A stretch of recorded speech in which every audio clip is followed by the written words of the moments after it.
What is up, sexy beast? Crazy Rabbit here, and today we're gonna be doing weapons on round 50, or I should say scene 50 in Zombies in Spaceland, so let's go ahead and get this shit started. So first, I just want to apologize for the wait, a couple reasons for that. One, I didn't want to make a video about a weapon and then they puff or they nerf a weapon and then have to go do the entire thing again, so I kind of wanted to wait a little bit so that way they can get the patches rolled out.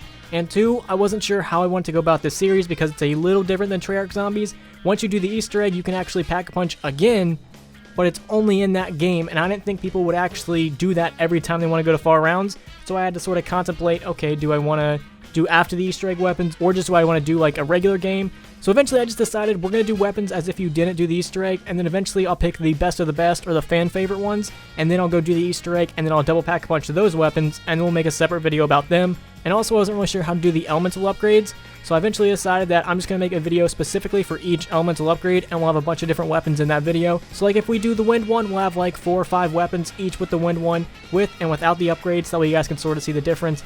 So I think that's kind of how we're going to go about the series. If you guys have any suggestions, let me know in the comments. So let's go ahead and get on to the weapons. So the first weapon I'm going to be showing you guys is going to be the KENDALL 44, or when you upgrade to the Baby's Breath. So I do have my preferred attachments on this. I can't remember which ones I have. And I also have the PhD flopper perk, or whatever it's called in this game. So I'm not going to be taking any explosive damage. And these weapons on Scene 50 really struggle to get some kills. And honestly, I would have to say Mustang and Sally, Meat Wagon, and Death and Taxes are going to be the superior weapon. It might just because those are dual wield. I mean, you can throw the dual wield attachment on this weapon.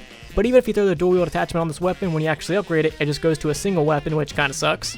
And also, I'm not sure on the zombies' health, so the zombies actually might have more health in this game than they actually do in the Treyarch game. So there's a lot of different factors in this, but on Scene 50, the KENDALL 44 is really going to struggle to get some kills. It's just going to make crawlers, and even those crawlers are going to be a pain in the ass to kill. And sometimes you're not even going to be able to get crawlers, you're just going to unload into an entire horde, and they're just going to shrug it off like it was nothing. And even clowns sometimes will take 2 shots. If you hit them directly, it's going to take 1, but if you aim at their feet, it's going to take you 2 shots.